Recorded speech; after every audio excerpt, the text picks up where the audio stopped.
Hello, welcome back my channel. जय श्री श्याम, राधे राधे। आपका मेरे चैनल में फिर से बहुत बहुत स्वागत है। तो गाइस, आप लोगों का खाना पीना हो गया?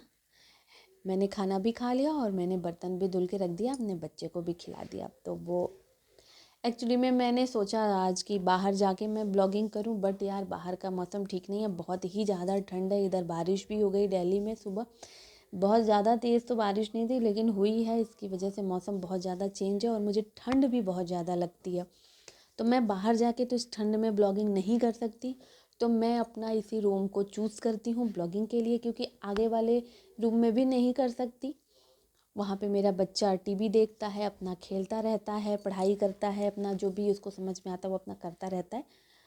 क्योंकि अब छुट्टियां भी हो गई हैं तो बच्चों को बाहर भेज नहीं सकते हैं, वो जाएंगे कहाँ। अब एक तो लेट उठते भी हैं मॉर्निंग में, तो फिर इसकी वजह से वो दोपहर में मेरा बच्चा तो सोता ही नहीं है, तो वो अपना वहीं पे आगे वाले रूम में अपना खेलता रहता है।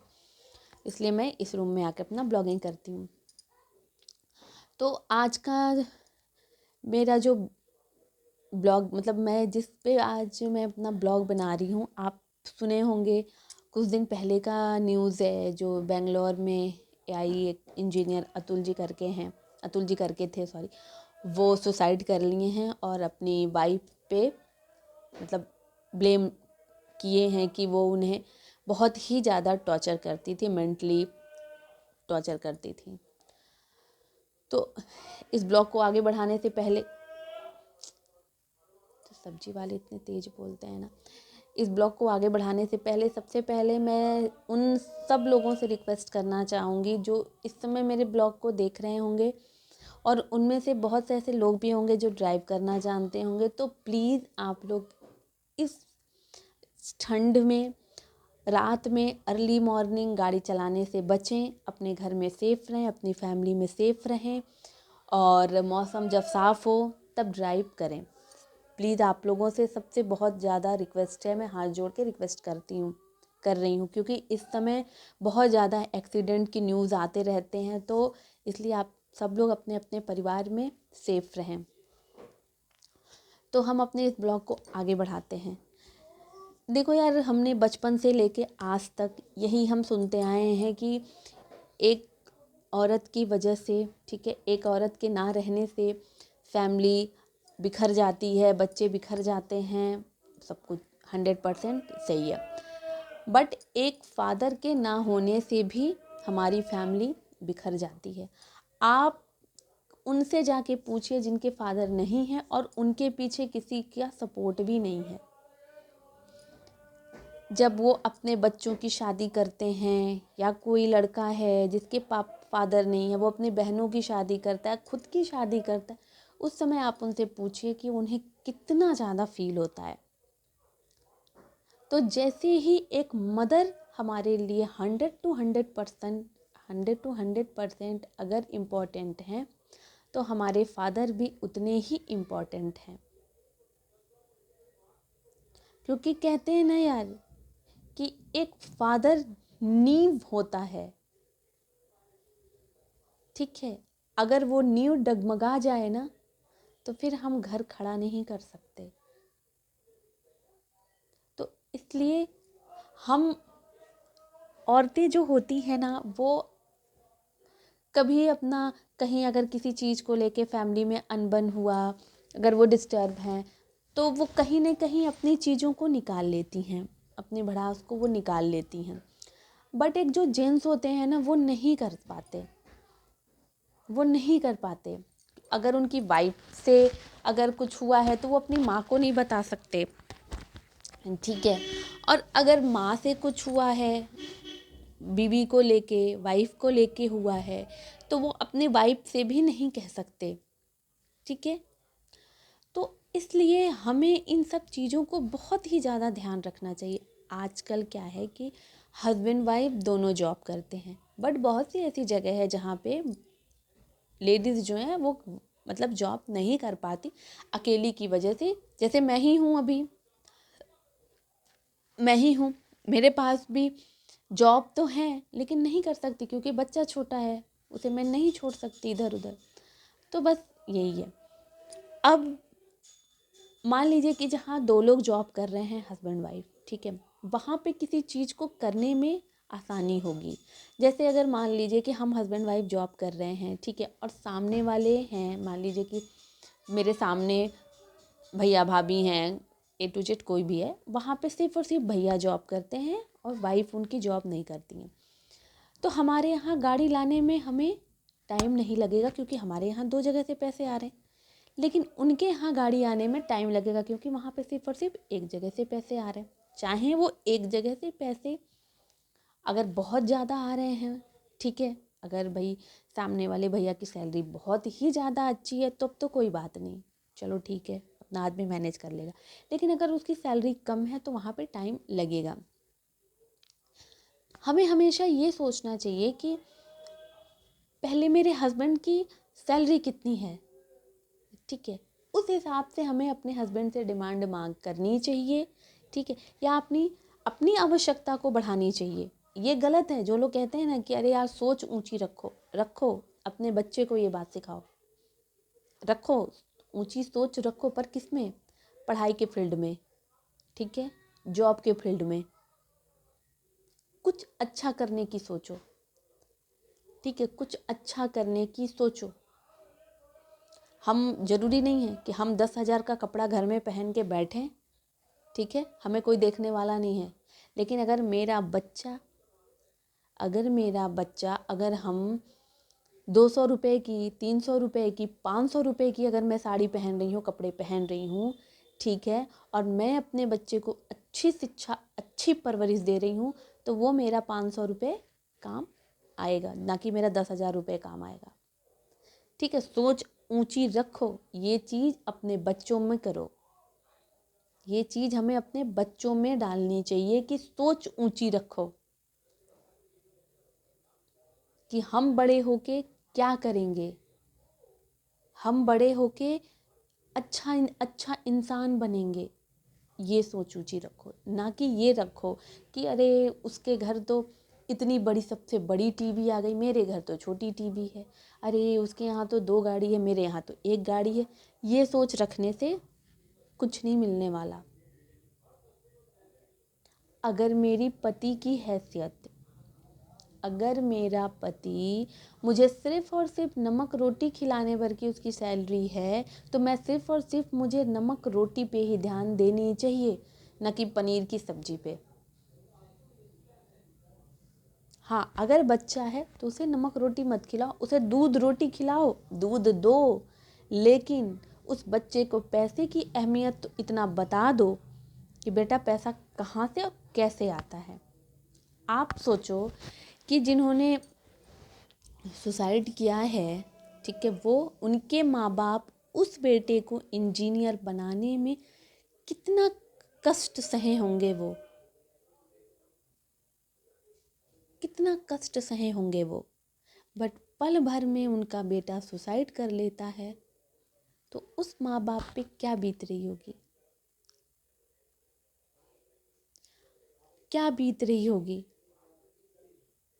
देखो यार, मेरा बेटा है, ठीक है, मैंने उसे जन्म दिया है, अब मुझे रियलाइज़ होता है यार कि सच में हम माँ बाप, पहले क्या होता था, हम लोग जब छोटे छोटे थे, कुछ होता था तो हम लोग अपने मम्मी पापा को डांट देते थे।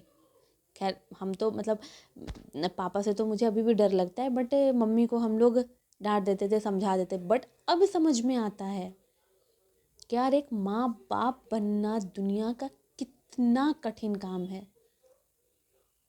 जब बच्चे के पीछे पीछे भागना पड़ता है, आजकल जो इस समय चल रहे हैं, आए दिन रेप होना, आए दिन चोरी होना, आए दिन बच्चे सुसाइड कर रहे हैं, बड़े सुसाइड कर रहे हैं, इन सब चीज़ों से अपने बच्चों को सेफ रखना, अब समझ में आता है कि हाँ यार कितना कठिन काम है एक माँ बाप बनना। उस माँ बाप ने कितना टाइम हमारे पीछे दिया होगा, और पल भर में कोई आता है और उसके बेटे को छीन ले। यार नहीं, मेरे पति के पास औकात है, कोई बात नहीं, हम नमक रोटी खा रहे हैं, कोई देने थोड़े ना आएगा यार, कोई देने तो आएगा नहीं तुम्हें, हम नमक रोटी ही खाएंगे, तो फिर अपने पति को इतना ज़्यादा टॉर्चर क्यों करना? क्यों करना?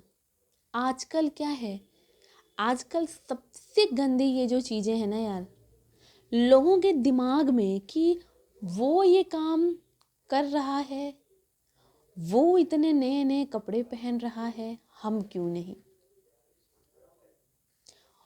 उसके पास तो इतनी गाड़ियां हैं, उसके बच्चे इतने इतने उसके बच्चों के पास इतने टॉयज़ हैं, उसके बच्चे इतने न्यू न्यू कपड़ा पहनते हैं, मेरे बच्चे, ये चीज़ बहुत गलत है यार। उनके पास अगर वो अपने बच्चों को पहना रहे हैं, उनके पास उतना है तो वो पहना रहे, भाई मेरे पास उतना नहीं है, मैं क्यों पहनाने जाऊँ? मैं नहीं पहना सकती भाई, ठीक है।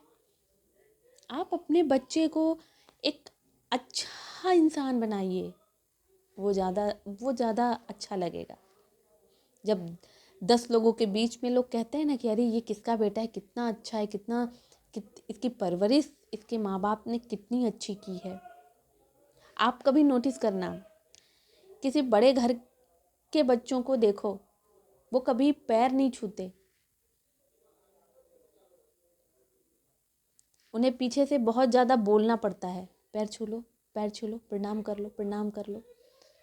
और जिनकी परवरिश अच्छी होती है ना, उनके बच्चों को बस बताना पड़ता है कि ये आंटी है, या वो अपने माँ बाप को देख के बोल देता है। अगर उनके माँ, वो देखता है बच्चा, नोटिस करता है कि अगर उसके माँ बाप उसे अगर अगले से मिल रहे हैं तो इसका मतलब है कि वो कुछ लगते हैं, वो तुरंत प्रणाम करेगा या हाथ जोड़ के नमस्ते करेगा, पर करेगा जरूर। तो अच्छा इंसान बनाओ। दूसरी बात, ये आजकल जो बड़े बड़े सोसाइटी में लोग रहते हैं, ठीक है, बड़े बड़े सोसाइटी में, वहाँ क्या है, और लेडीज़ें एक दूसरे से मिलती हैं, ठीक है, एक लेडीज़ दूसरे लेडीज़ से अपनी बातें करेगी, अरे मेरे पति तो मेरे बर्थडे पे ये गिफ्ट किए, दूसरी बोलेगी अरे मेरे पति तो ये गिफ्ट किए, तीसरे जो रहेगी उनके दिमाग में ये बात घूमता रहेगा कि मेरे पति तो कुछ नहीं देते। फिर तीसरे के घर में दोनों तो अपनी बातें बोल दी, और हुआ किसको दिक्कत? तीसरी को। तो तीसरी क्या करेगी? घर जाएगी, झनक पटक, इधर उधर, तोड़ना फोड़ना, ठीक।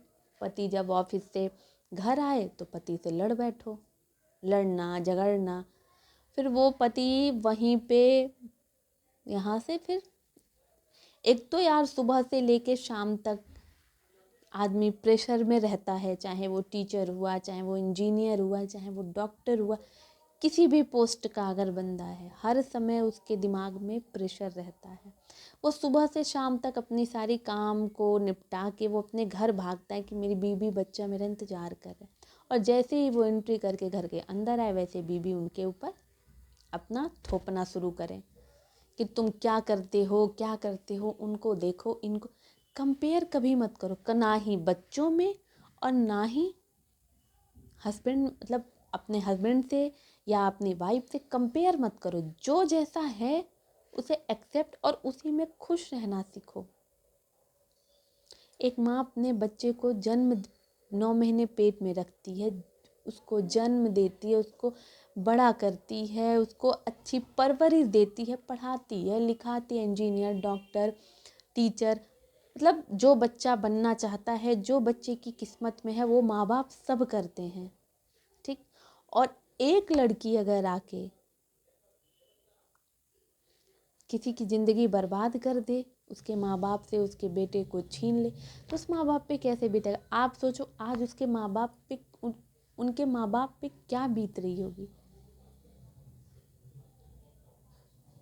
यही लागू जेंट्स पे भी होता है, ऐसा नहीं है।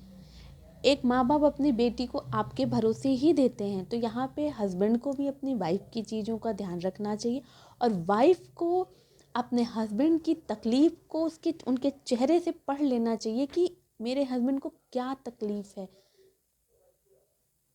उनके ऊपर कोई चीज़ थोपो मत। थोपना बहुत अच्छी चीज़ नहीं है, हमसे चीज़ों को छीनती ही है, देती तो नहीं है, छीनती ही है बस। आज उनका बेटा उनसे दूर हो गया, बीबी को तो कोई फ़र्क नहीं पड़ा, क्योंकि उसने कभी अपने पति को पति समझा ही नहीं। बट एक माँ बाप अपने बेटे को तो खो दिए ना, क्योंकि जेंट्स अपनी चीज़ों को ना अपनी फैमिली में रखना नहीं चाहते। वो सोचते हैं कि यार मेरी फैमिली है, चलो खुश रहने दो। वो अंदर अंदर अपनी अपनी तकलीफ़ों से लड़ते हैं, और उसमें अगर हम उनका साथ ना दें, उनको और टॉर्चर करें, प्रेशर दें, नहीं मुझे चाहिए चाहिए चाहिए, तो वो बंदा फिर लास्ट में उसके पास ऑप्शन यही सुसाइड का ही बचता है।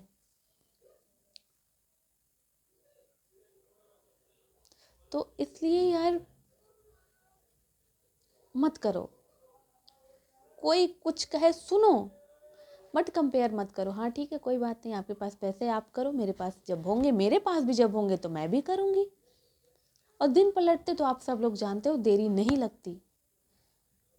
क्या हम और आप जानते थे कि एक चाय बनाने वाले आज पीएम होंगे? बट आज है ना, वो है ना। कौन उन्हें जानता था? एक टाइम तक आप हम जानते थे? क्या हमें ये बात पता थी? नहीं पता थी।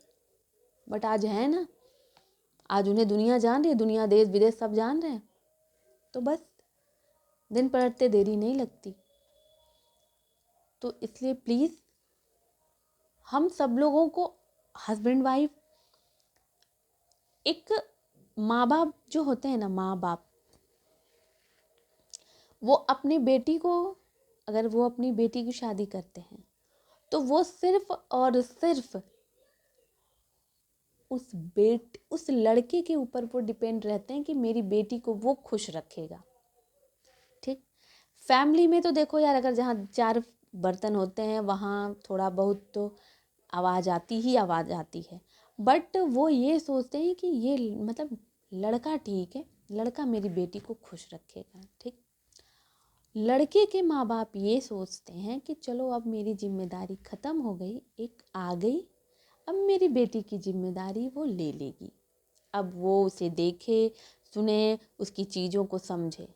लेकिन अगर यहाँ दोनों ही एक दूसरे के दुश्मन हैं तो बताओ, आप बताओ, उस माँ बाप की क्या गलती है? कहीं होता है कि हस्बैंड अपनी वाइफ को नहीं समझते हैं तो वाइफ सुसाइड कर लेती, और कहीं होता है कि वाइफ नहीं समझती है तो हस्बैंड सुसाइड कर लेते हैं। इन दोनों जगहों में उन माँ बाप की क्या गलती होती है? उनकी तो कोई गलती नहीं है, पर सज़ा किसको मिलती है? सिर्फ और सिर्फ माँ बाप को। तो इसलिए प्लीज़, जैसे मेरे माँ बाप वैसे मेरे हस्बैंड के भी माँ बाप, और जैसे उनके माँ बाप वैसे मेरे माँ बाप, तो प्लीज़ हम एक दूसरे के पूरक बन के रहें, हम एक दूसरे की चीज़ों को समझें, और प्लीज़ एक दूसरे के ऊपर कोई भी ज़बरदस्ती की चीज़ें ना थोपें, ना एक दूसरे को प्रेशर में डालें।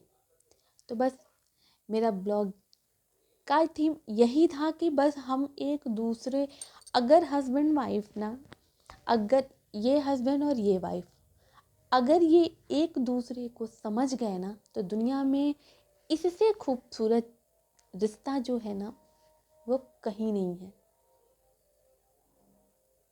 वो कहीं भी नहीं है।